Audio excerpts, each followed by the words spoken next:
Welcome to The Explainer. Have you ever actually stopped to wonder how the company behind the mind-blowing phenomenon of ChatGPT went from this small, super idealistic nonprofit lab to a multi-billion-dollar artificial intelligence powerhouse? I mean, the story of OpenAI is this dramatic, almost movie-like tale of staggering ambition, massive corporate investments, and honestly, a fundamental shift in its very identity. So today, we are tracing that exact evolution. We're going to explore how a group of visionaries set out to build super intelligent AI purely for the good of humanity, only to transform into a $500 billion capitalist behemoth that is now preparing to go public. Okay, let's dive into this because to truly understand why OpenAI changed so drastically, we have to look at the staggering, completely unavoidable financial reality of artificial intelligence. It wasn't just a sudden, greedy pursuit of profit, It was the monumental cost of computing power. In a 2018 email, co-founder Elon Musk crystallized this brutal reality to the rest of the leadership team. He realized that to compete with vast corporate giants like Google, it required an astronomical amount of capital.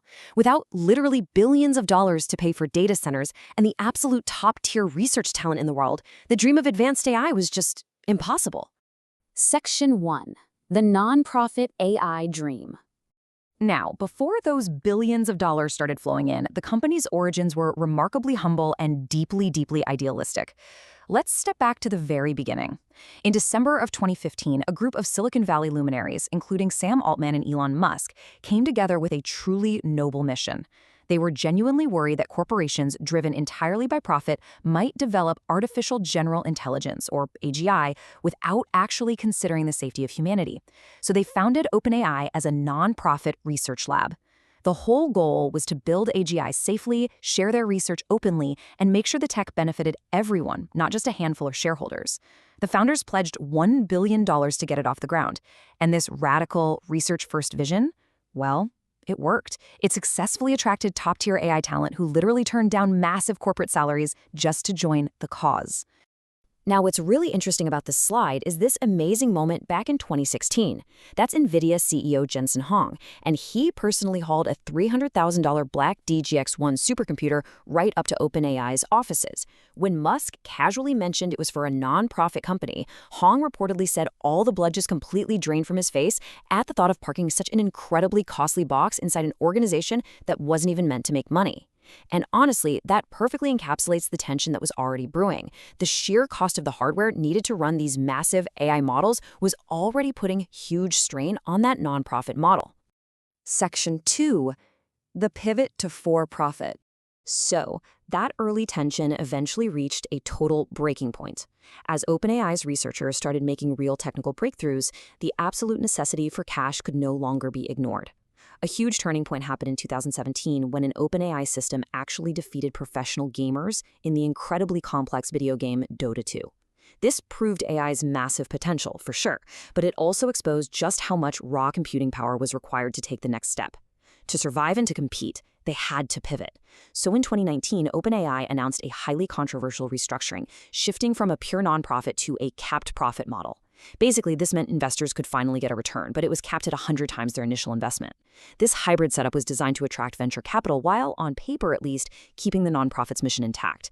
But as you can imagine, this caused some serious early friction, ultimately leading to Elon Musk actually departing from the board because he felt it betrayed their original vision.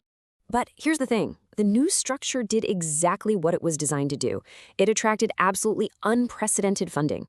Over the next few years, Microsoft stepped in with a monumental $13 billion in investments.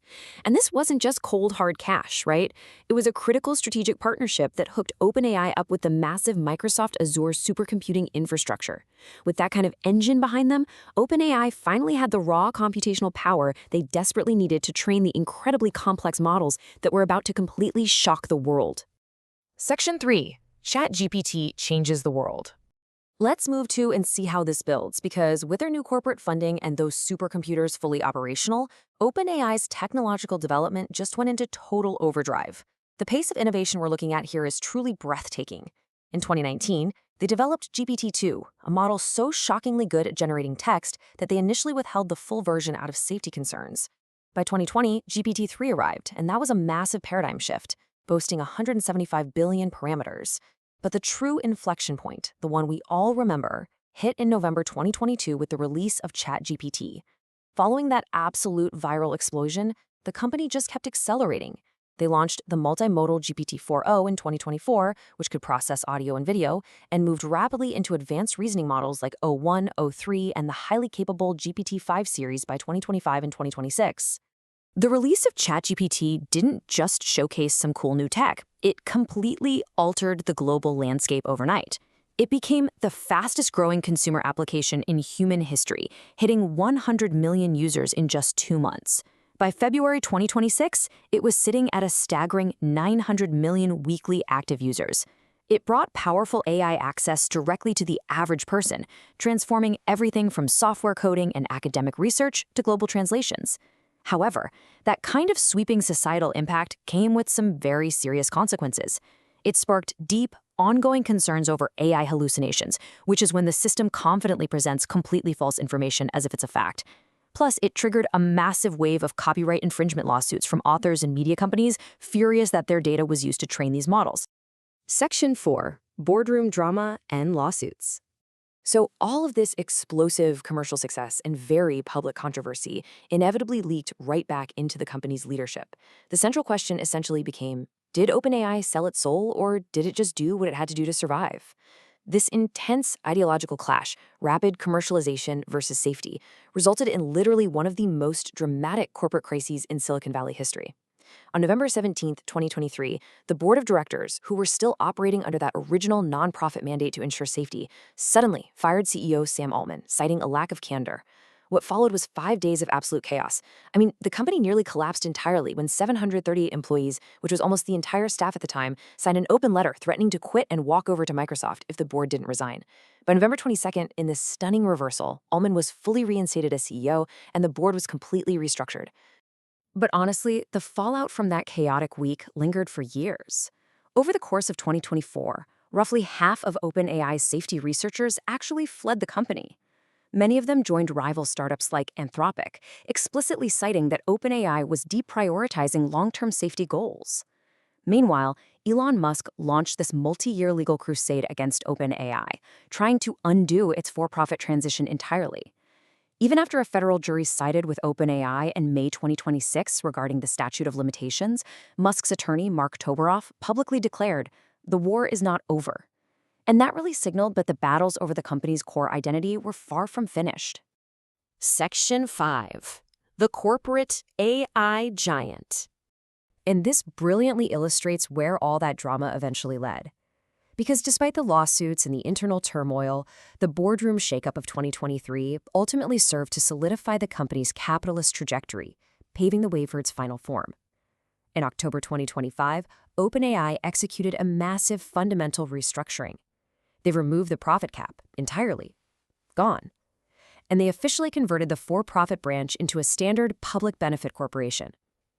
In this new arrangement, employees and other investors hold a 47% stake.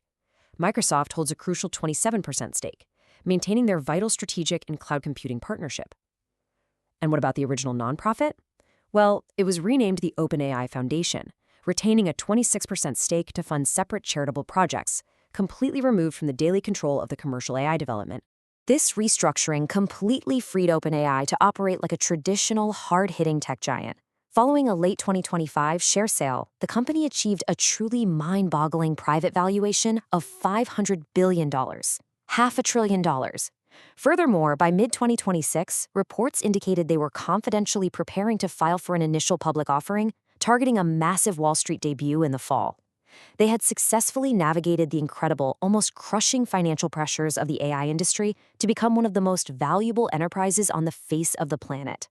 Which brings us to the ultimate question at the very heart of this explainer. OpenAI absolutely secured the billions it needed to build world-changing technology, there's no doubt about that. But can a $500 billion capitalist giant, totally beholden to shareholders and market forces, still actually fulfill that original 2015 promise? Can they still build artificial general intelligence truly for the benefit of all humanity? The technology works, the massive infrastructure is built, and literally the whole world is using it.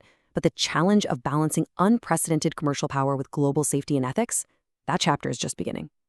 Thank you so much for joining me, and keep questioning the technology that is shaping our future.